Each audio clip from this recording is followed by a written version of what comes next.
The steady beep of hospital monitors was the first thing I heard when I finally opened my eyes. Everything felt heavy. My limbs, my eyelids, even my thoughts.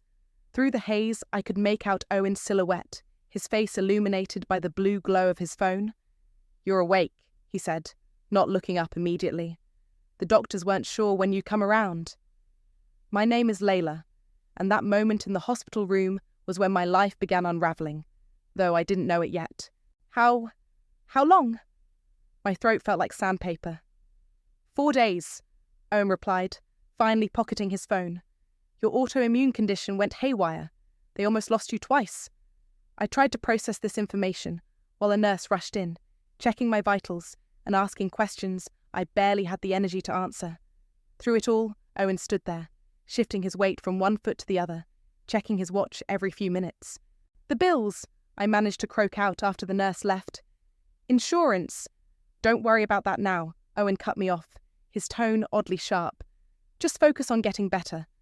But I couldn't shake the nagging worry. "Can you check our savings? The emergency fund?" His face did something strange then. A split-second tension around his eyes before he forced a smile. "Everything's fine, babe.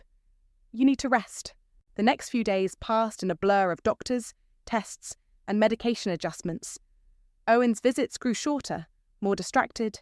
He was always on his phone, stepping out for calls he said were work-related, though I'd catch snippets of conversations about flowers and venues.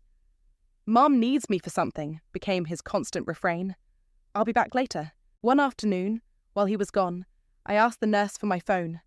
My hands shook as I opened the banking app, not from weakness, but from a growing sense of dread I couldn't explain. The numbers on the screen made my heart stop. Our joint savings account, which had held my grandmother's inheritance and our emergency fund, was nearly empty. Just $842 remained of what had been close to $175,000. There must be some mistake, I whispered to myself, refreshing the screen repeatedly. But the numbers didn't change. I called the bank, my voice trembling. "I'm seeing some unusual activity on my account." "Yes, Mrs. Mitchell," the representative replied. "There were several large withdrawals over the past week. They were authorized with proper identification and account information." My mind raced. The past week, while I was unconscious. When Owen returned that evening, I pretended to be asleep. He placed his tablet on the bedside table before stepping out to grab coffee. The moment he left, I reached for it. His password hadn't changed since we got married, Chelsea's birthday. 3 taps later, I was staring at an email that made my blood run cold. "Save the date. You're invited to celebrate the wedding of Chelsea and Diego at the prestigious Bella Vista Vineyard 2 weeks from today. No expense spared for this once-in-a-lifetime celebration." The attached budget spreadsheet showed vendor deposits, venue costs, and catering expenses that matched the withdrawals from our account perfectly. I heard Owen's footsteps returning and quickly put the tablet back. He entered with 2 coffee cups, placing one beside me. "You're awake," he said, and I noticed how he wouldn't quite meet my eyes. "Mum's stopping by later. She wants to discuss your recovery plan." I took a sip of coffee to hide my expression. "That's nice of her to check on me." "Well, you know, Mum," he replied with a forced laugh. "She likes to be involved in everything." I thought about the drained account, the secret wedding plans, the way they'd waited until I was literally unconscious to act. My grandmother's final gift to me, meant to secure my future, had been stolen while I fought for my life. "Yes," I said quietly, watching him fidget with his phone.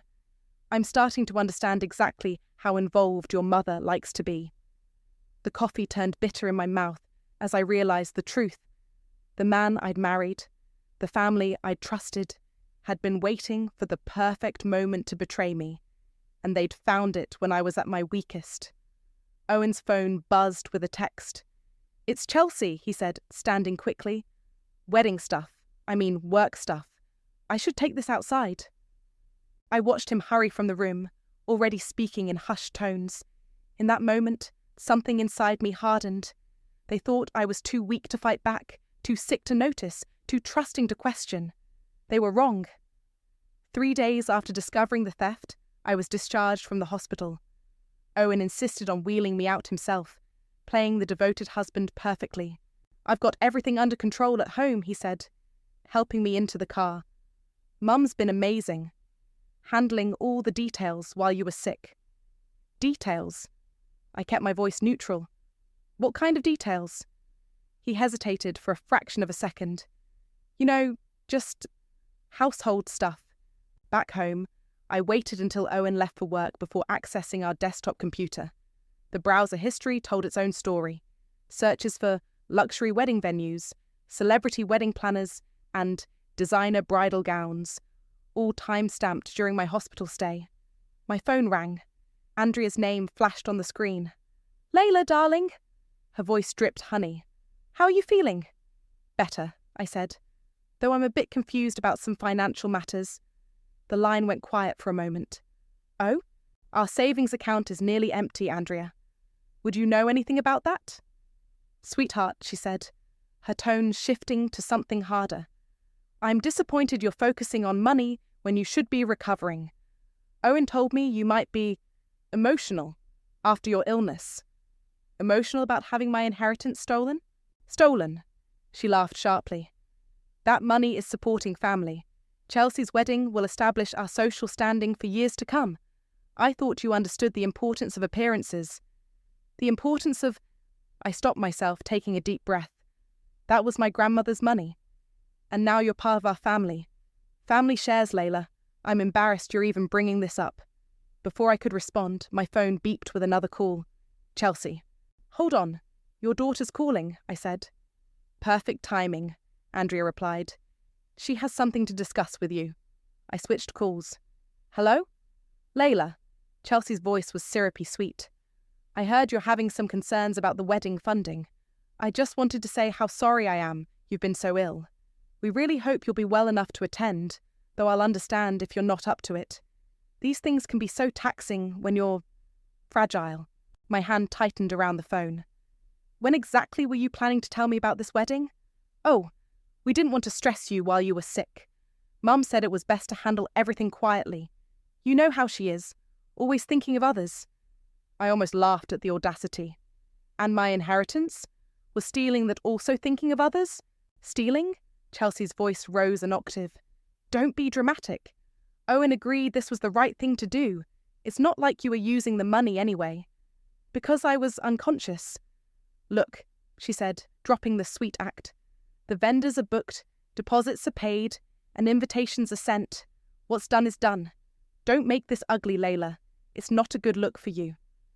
After hanging up, I sat in silence until Owen came home. He found me at the kitchen table, bank statements spread before me. "We need to talk," I said. His face darkened. "Mum told me you've been difficult today." "Difficult?" I pushed a statement toward him. "Is that what you call asking why my inheritance was stolen?" "It wasn't stolen." He slammed his hand on the table. "Chelsea needed help with her wedding.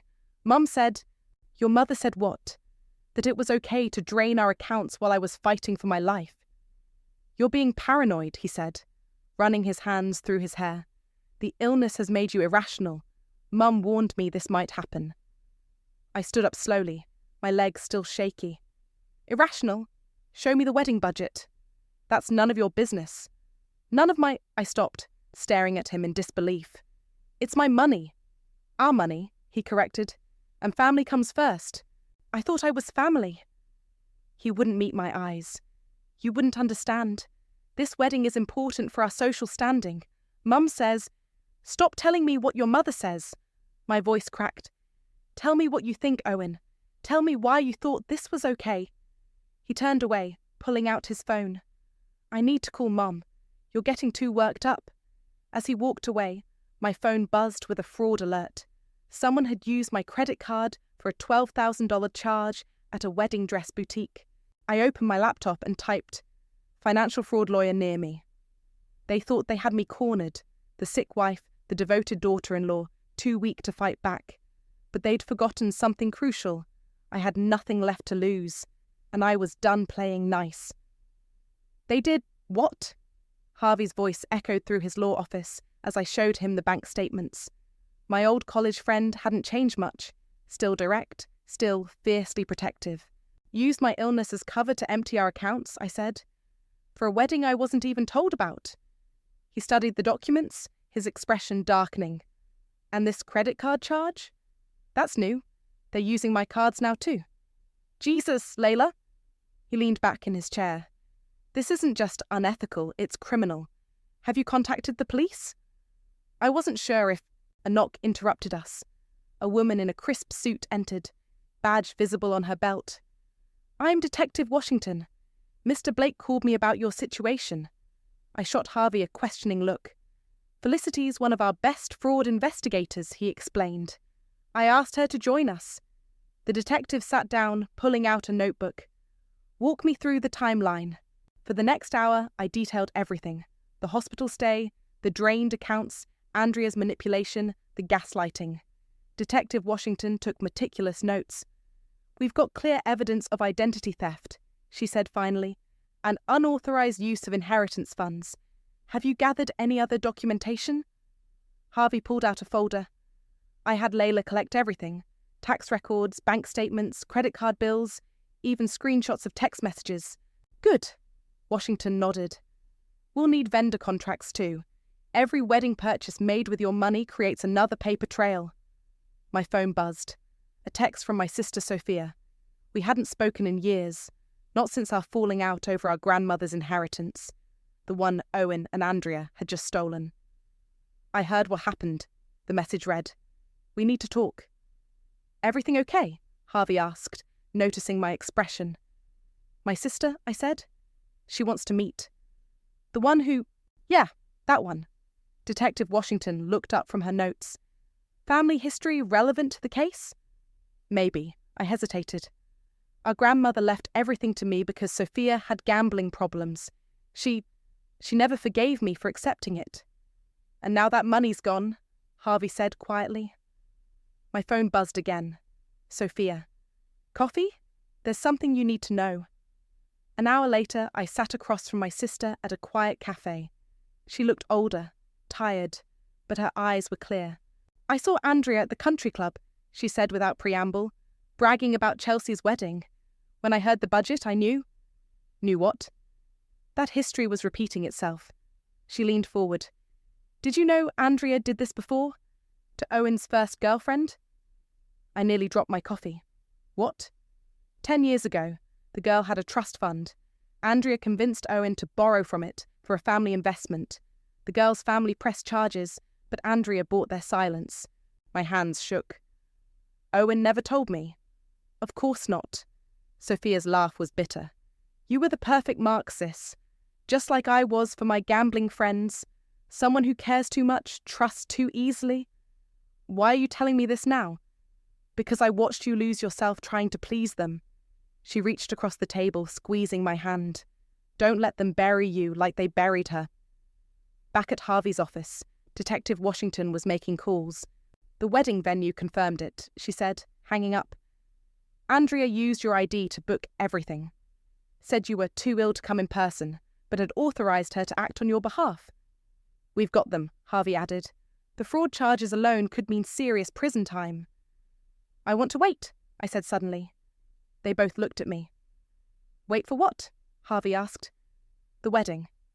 I pulled up Chelsea's invitation on my phone. Let them have their perfect day. Let them think they've won. Detective Washington's eyes narrowed thoughtfully. You want to catch them in the act? With all their wealthy friends watching, I nodded. Every social connection Andrea's ever cultivated. Every person she's tried to impress. It's risky, Harvey warned. They could move more money. They already took everything. I thought of Sophia's warning, of the other girl they'd destroyed. But they can't take my chance for justice. My phone lit up with a text from Owen. Mum says you're being difficult with the wedding planners. Why can't you just be happy for Chelsea? I showed it to Detective Washington. How long to get arrest warrants? She smiled grimly. 2 weeks is plenty of time. Good. I thought of Andrea's smug face, Chelsea's fake sympathy, Owen's betrayal. Because I want them to see me coming. You're coming to the wedding? Chelsea's voice dripped with fake concern during the rehearsal dinner planning call. Are you sure you're well enough? I wouldn't miss it, I said sweetly. After all, I helped pay for it. Silence crackled over the line before she recovered. "That's not funny, Layla. Mum says your attitude is really hurting the family." I watched Detective Washington across my kitchen table as she documented the call. "Speaking of money, how much did that designer dress cost?" "That's none of your $12,000, I cut in, charged to my credit card." Chelsea hung up. Within minutes, Andrea called. "Stop harassing my daughter," she snapped. "If you can't be supportive, maybe you shouldn't come at all." "But Andrea," I matched her tone, "I want to see what my inheritance bought." Later that evening, Owen came home late, reeking of expensive whiskey. "Mum's upset," he announced, swaying slightly. "Says you're threatening Chelsea." "Asking about my stolen money is threatening?" "It wasn't stolen." He slammed his keys down. "You never understood how things work in this family. Before you, I was going to inherit everything. Then Mum met you, saw your inheritance." He stopped, realizing what he'd said. "Saw my inheritance and what?" I pressed, hitting record on my phone. "Tell me, Owen." "Nothing." He backed away. "I'm drunk. Forget it." But I remembered something else. The day Andrea insisted we didn't need a prenup. "It'll only create distrust," she said. "We're all family here." The next morning, I met Harvey at his office. Detective Washington was there with a stack of documents. "The warrant's ready," she said. "We've frozen the remaining assets, but..." "But what?" "They're still spending." Harvey pushed over some papers. 3 more charges on your cards yesterday. They're rushing to finish payments before the wedding." "Let them," I said. "Every charge is more evidence." "You're being surprisingly calm about this," Harvey observed, "because I finally see clearly." I showed them Owen's text history, years of his mother's manipulation laid bare. "Andrea's been orchestrating this since day one." Detective Washington nodded. "Classic long con. She probably started planning this the moment she learned about your inheritance." "The wedding's in 3 days," Harvey said. "Are you sure you want to wait?" "Absolutely." I thought of all the society photographers Chelsea had hired. "I want witnesses." That afternoon, I drove past the vineyard where they were setting up. Workers arranged elaborate flower arches that cost more than most people's monthly salary. My money, decorating their fantasy. Andrea was there, directing staff like a general. She spotted my car and froze. I waved pleasantly and drove on. That night, Owen was agitated. "Mom said she saw you at the venue."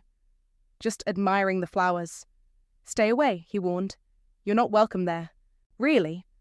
I pulled out the original invitation. "This says otherwise." "That was before you became difficult." "Difficult?" I laughed. "Is that what your mother calls people who notice theft?" He stepped closer, trying to intimidate.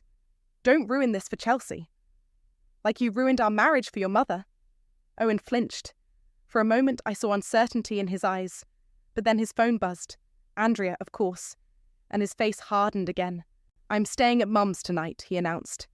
"Try not to cause any more problems." After he left, I called Detective Washington. "Everything's set," she confirmed. "Officers will be in position throughout the ceremony. Just give the signal." "And the warrants?" "Ready. The moment they start the first dance." I hung up and opened my closet, where a single garment bag hung. Inside was a deep red dress, elegant, expensive, and guaranteed to stand out among the pastel colours Andrea had dictated for wedding guests. My phone lit up with a text from Chelsea. "Mum says you're planning something. Don't embarrass yourself." I smiled, thinking of the officers waiting in the wings, the warrants ready to be served, the society photographers who would capture every moment. "Don't worry," I texted back. "I'll make sure everyone gets exactly what they deserve." 3 days, 72 hours until their perfect world imploded. They thought they'd written me out of their story, reduced me to a weak, compliant character in their family drama. But they'd forgotten something crucial. Sometimes the quiet ones make the loudest impact. I laid out my dress and smiled. The rehearsal dinner was tomorrow, and I had a front row seat to the beginning of their end. The wedding venue sparkled like a fairy tale, with white roses and crystal chandeliers everywhere. I arrived just as the ceremony was starting, sliding into a seat near the back. Heads turned, my red dress a deliberate rebellion against Andrea's pastel dress code. "She actually came," someone whispered. "After everything." I smiled serenely, clutching my small leather folder. Inside were the warrants Detective Washington had prepared, waiting for the perfect moment. Chelsea floated down the aisle in my $12,000 dress, beaming at her guests. Andrea sat in the front row, dabbing theatrical tears with a monogrammed handkerchief. Owen stood beside Diego at the altar, adjusting his cufflinks, also purchased with my money. Such a beautiful ceremony, a woman next to me sighed. They spared no expense. No, they certainly didn't, I replied quietly. The vows were syrupy sweet, with Chelsea and Diego promising eternal love and fidelity. The irony wasn't lost on me. I'd seen the texts on Owen's phone about Diego's bachelor party indiscretions. Andrea had paid the stripper extra to keep quiet. As guests moved to the reception area, Andrea intercepted me. "You have some nerve showing up," she hissed, maintaining her society smile. "And in that dress." "I thought it appropriate," I said. "Red for the blood money you stole." Her smile tightened. "You're making a scene." "Oh, Andrea," I patted her arm. "You haven't seen a scene yet." I took my assigned seat, at the furthest table next to the kitchen doors. Owen wouldn't look in my direction, but I caught him checking his phone nervously. Chelsea clinked her glass for attention. "I just want to thank everyone for coming to my perfect day, especially my amazing mother, who made all this possible." Andrea stood, basking in the applause. I noticed Detective Washington slipping in through the side door, other officers positioning themselves discreetly around the room. "And now," the wedding planner announced, "the first dance." Chelsea and Diego moved to the center floor. The opening notes of their chosen song, an overpriced orchestra's rendition, filled the air. I stood up. "Excuse me," I said, my voice carrying across the suddenly quiet room. "I believe I should make a toast."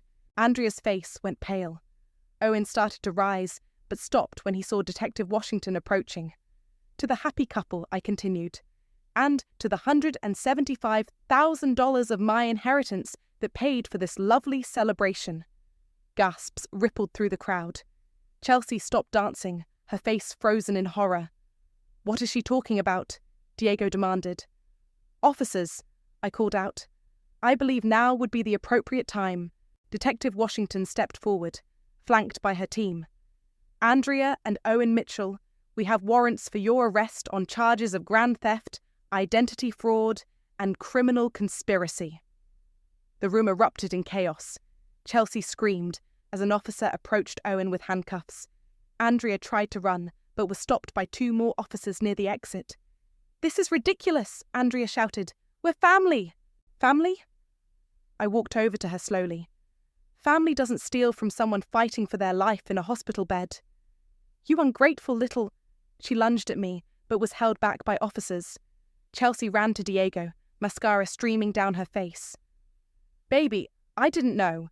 They said it was their money." But Diego was already backing away, looking disgusted.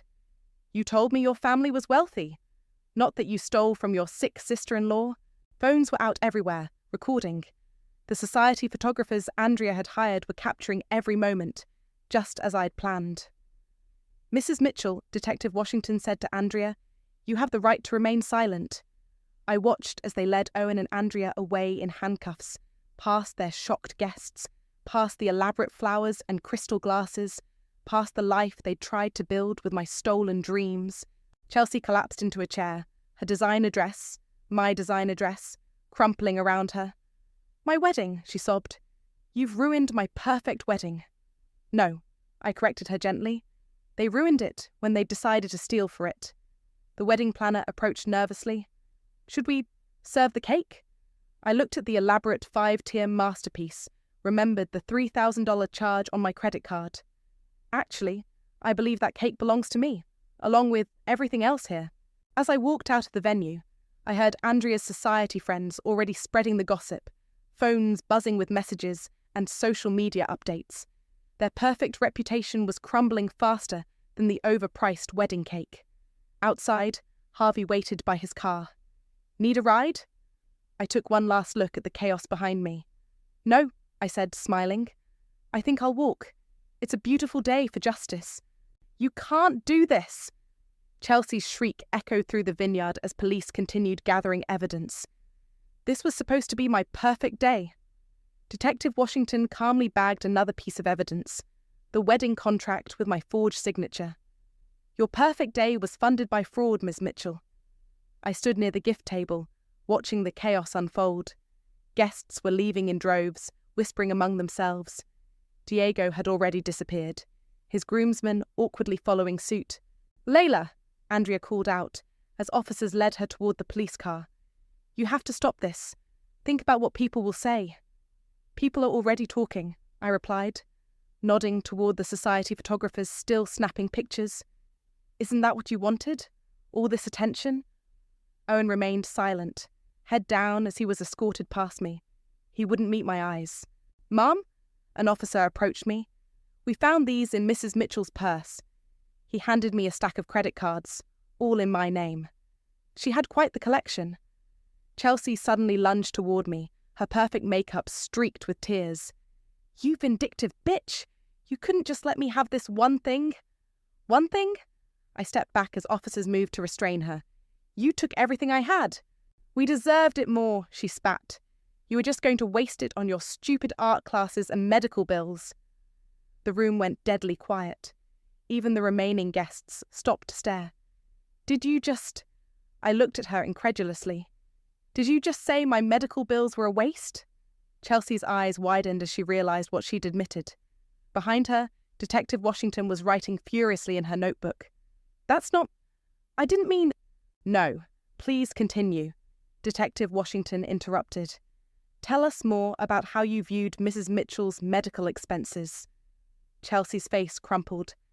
"Mum said— She said Layla was being dramatic about her illness, that she was just trying to get attention. We needed the money more than she did." "For what?" I demanded. "Flowers that will die tomorrow? A dress you'll never wear again?" "For my future," she screamed. "Diego's family expects certain things. We needed to prove we belong in their social circle." As if on cue, Diego's mother stepped forward from the crowd. "Well, you've certainly proved something." She pulled off an expensive bracelet, Chelsea's wedding gift to her, and set it on a table. "But not what you intended. Consider the merger between our families officially cancelled," Chelsea wailed, reaching for her almost mother-in-law. "No, please, Diego and I love each other." "Diego left 20 minutes ago with his ex-girlfriend," someone in the crowd called out. "They're already at the airport." The photographers' cameras clicked rapidly, capturing Chelsea's breakdown. Andrea struggled against her handcuffs, trying to reach her daughter. "Stop taking pictures," she shouted. "Don't you know who we are?" "Oh, we know exactly who you are now," one of her society friends replied, already typing on her phone. "And so will everyone else." Harvey appeared at my side, holding his tablet. "It's already hitting social media. The Yuan wedding scam is trending locally." I watched as Chelsea sank to the floor, her stolen dress pooling around her. The wedding planner hovered nearby, clutching unpaid invoices and looking panicked. "What do we do with all this?" She gestured at the elaborate decorations. "Donate it," I said.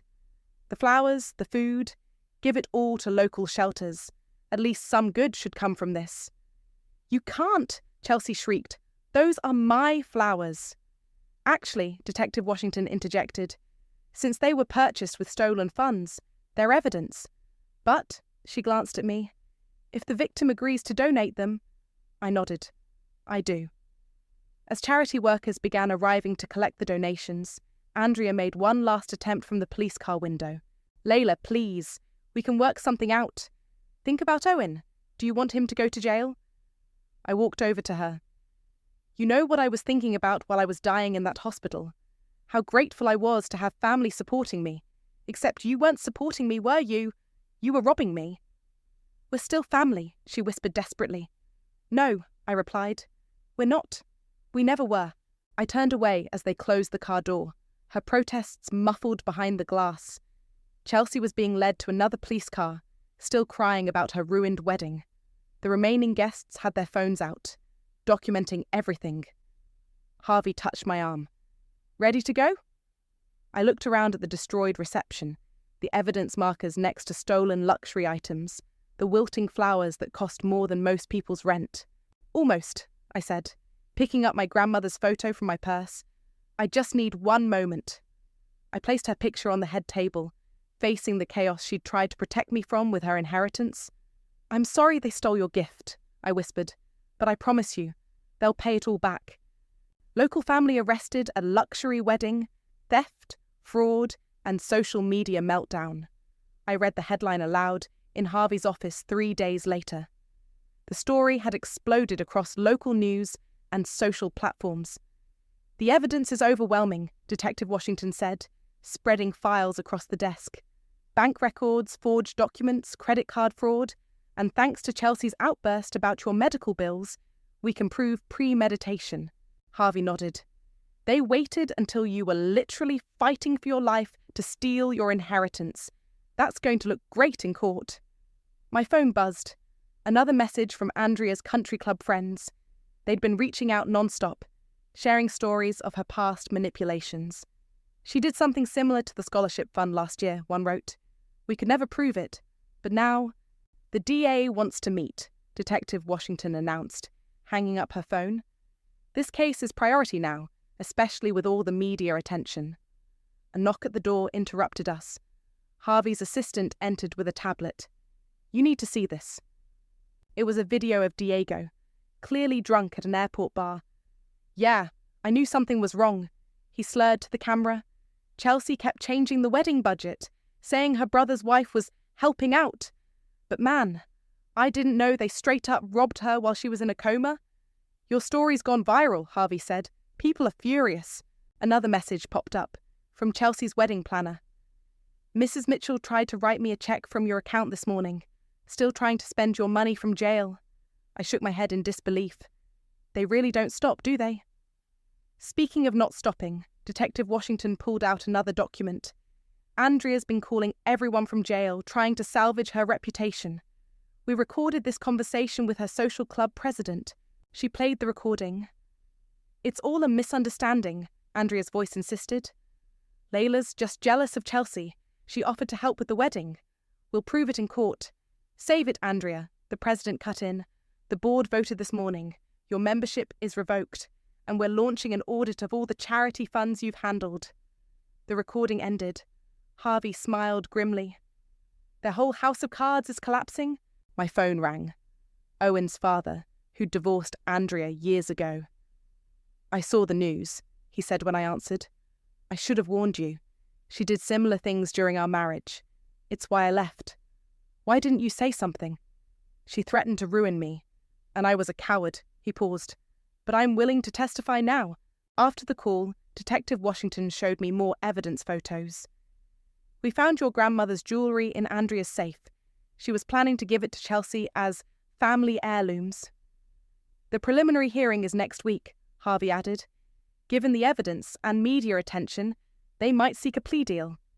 As if on cue, my phone lit up with a message from Andrea's lawyer. "My client is willing to make full restitution if you drop charges." "Not a chance," I said. "Good." Detective Washington nodded. "Because we're not just looking at theft charges anymore. This is organised crime territory." Another notification. A local news alert. Society wedding scandal update. More victims come forward.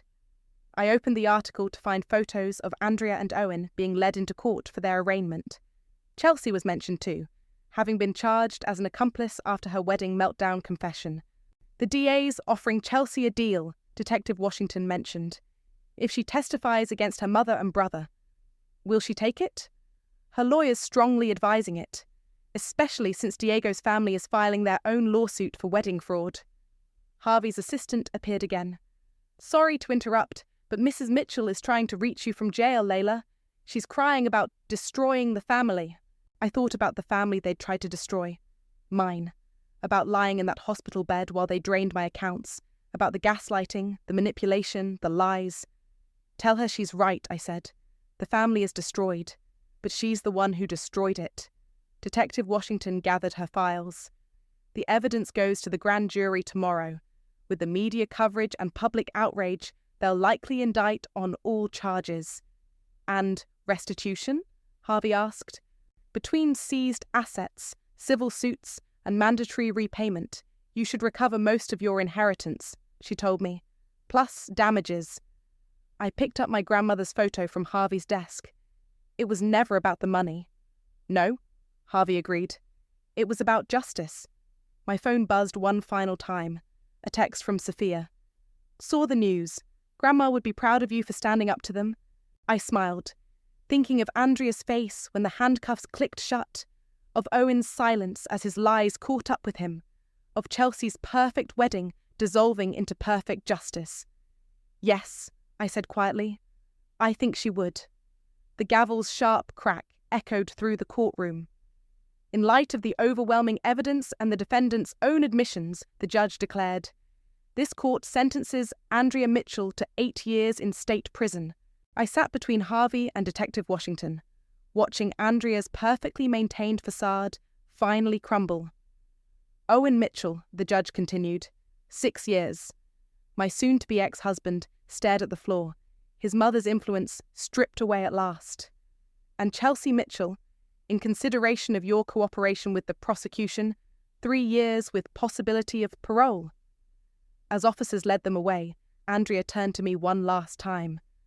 We could have been such a perfect family. Your idea of perfect was always someone else's nightmare, I replied. Outside the courthouse, reporters waited with cameras. Andrea's former social circle had turned the trial into a media sensation, each day bringing new revelations of past schemes and frauds. How does it feel to get justice? A reporter called out. Before I could answer, Sophia appeared beside me. My sister's too polite to say it, but calm as a brick wall they just crashed into at full speed.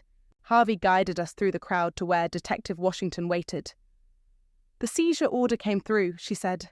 We're recovering assets from all their accounts, including offshore ones we discovered. They had offshore accounts, Sophia whistled. How many people did they steal from? Dozens, Detective Washington replied. Your case broke the dam. Once people realized they weren't alone, everyone came forward. My phone buzzed. A message from Diego's mother. Justice served. Having your wedding donations redistributed to domestic abuse shelters was inspired. We've added our own contribution. I smiled, remembering the mountains of unused wedding gifts and decorations, now helping people who truly needed them. Ready for your next appointment? Harvey asked. I nodded. Across town, my grandmother's house, my house now, was waiting. The art studio I'd always dreamed of creating there was finally becoming reality. Walking into the bright space, I found my first students already waiting. Women from local shelters, referred by the same organisations that had received Chelsea's wedding donations. Welcome to Art Therapy Healing, I said, setting up easels. Sometimes the best way to rebuild yourself is to create something new. Is it true? One woman asked quietly. That you fought back against your whole family? They weren't family, I corrected, handing out brushes. They were predators wearing family masks. As my students began painting, Sophia helped arrange supplies. Remember when we fought over Grandma's inheritance? She asked. I was so angry she chose you. And now? Now I understand. She knew you'd do something meaningful with it. She gestured at the studio. Even after they stole it, you turned their greed into something beautiful. Detective Washington dropped by later with an update. Andrea's social club finished their audit. They found evidence of her embezzling from charity funds for years. More charges are coming. And Owen, singing like a bird about his mother's other schemes. Turns out Chelsea's wedding wasn't the first time they'd done this. My phone lit up with a notification. My blog post about the experience had gone viral. Comments poured in from others sharing similar stories of family financial abuse. You've started something, Harvey said, showing me news coverage of other victims coming forward. People are finally talking about this kind of betrayal. I looked around the studio at my students, each working through their own healing journey through art. At Sophia, who'd found her own redemption in helping expose the truth. At the team, Harvey, Detective Washington, and others who'd helped turn devastation into justice. They tried to bury me when I was at my weakest, I said, picking up a brush. But they forgot that buried things can grow. On my easel sat a blank canvas, not white, but deep red, the colour of the dress I'd worn to crash Chelsea's wedding, the colour of standing up, of fighting back, of refusing to be a victim. "What will you paint?" one of my students asked. I dipped my brush in bright gold paint. Something true. Because that's what Andrea and her perfect family had never understood. Real strength isn't in appearances or social standing or elaborate weddings bought with stolen dreams. Real strength is in surviving, in rebuilding, in turning pain into purpose. I touched brush to canvas and began to create something new from the ashes of everything they'd tried to destroy. They wanted a perfect family portrait. I gave them a masterpiece of justice instead.